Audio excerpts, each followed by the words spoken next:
Subling mipaling sa Super Typhoon category ang bagyong Goring samtang paggawa sa kini sa Philippine Area of Responsibility.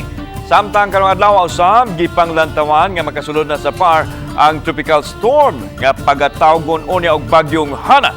Subay ni padayong may gale warning nga giluwatan ang pag-asa sa kadagatan sa Luzon ug Visayas. Siloan mayroon din na adunay live update mahitungod dinhi. May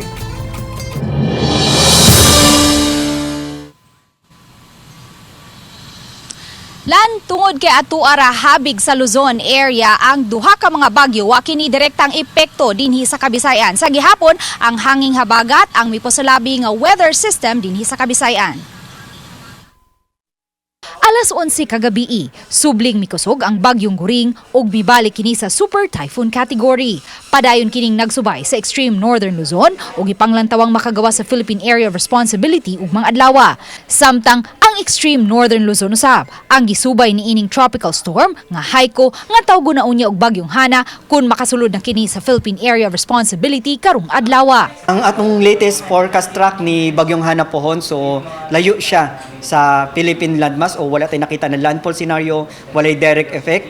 Mostly ang posisyon niya diri sa right corner na atong Philippine Area of Responsibility. So hatakin niya gihapon ang habagat, indirect effect gihapon. Sa Kabisayan, mga isolated rain showers na lang ang masinati. Apan padayon gihapon ang kusog nga mga paghuros sa hangin sama sa natala sa Pag-asa Mactan Station pasado alas 9 ganihang buntag nga miabot sa 43 kilometers per hour ug pabilin usab nga dagko gihapon ang mga bawd. Makasinati gyapon ta mga gusty winds tungod kini sa habagat, napay gale warning ang seaboard sa Visayas, apil na ang seaboards diri sa Central Visayas, ang Cebu, Bohol, Siquijor ug Negros Oriental. So possibly mulanat pa kini within this day. Bisan kun may gale warning pa nga gilwatan ang Pag-asa sa pantalan sa Punta Engaño, alas 5 ganihang buntag, gitugutan na ang mga biyahe sa mga fast craft paingon sa Ulango ug pabalik. Mag-start ang biyahe unta diri sa ferry kay 4 AM until 8 PM sa gabi. Karon nag-start mi ganina kay 5 AM to 5 PM ra gyud pud kutob. Matod sa labaw sa Coast Guard Lapu-Lapu Substation, gitugutan lang nila ang biyahe aron lang makalabang ang gatusan ka mga pasahero nga natanggong sa pantalan sa Punta Engaño ug sa pantalan sa Santa Rosa sa Ulango Island. Ang biyahe sa Lapu-Lapu padulong sa Ulango amo nang itugtan lang pero provided nga sa assessment na si condition. Pati ang panahon o pati nagay ang dangat sa dagat amo ganun automatic i-stop.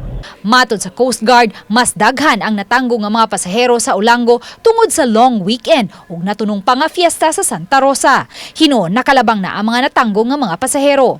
Si Jovelyn Amorin nga taga Tingo, Ulango Island naniguro una kung gitugutan na ba ang mga biyahe. Karon na laming buntag may kay kanang hayag mga adlaw. Siguro linaw-linaw na. Bahala na lang mo paabot ko diri sa kanang dako dugay mo larga. Kana lang jud ko di ko ato mayroon dako kay safeta. Apan pabilin gihapong kanselado ang mga biyahe sa mga sea vessels nga may 250 gross tonnage paubos, ilabi na paingon sa Bohol, Leyte ug ubang mga dapit sa Kabisayan.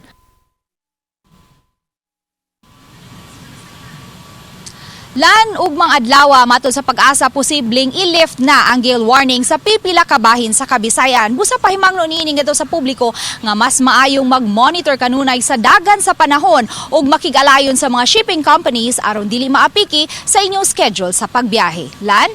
okay, daghang salamat Luan May Rondina.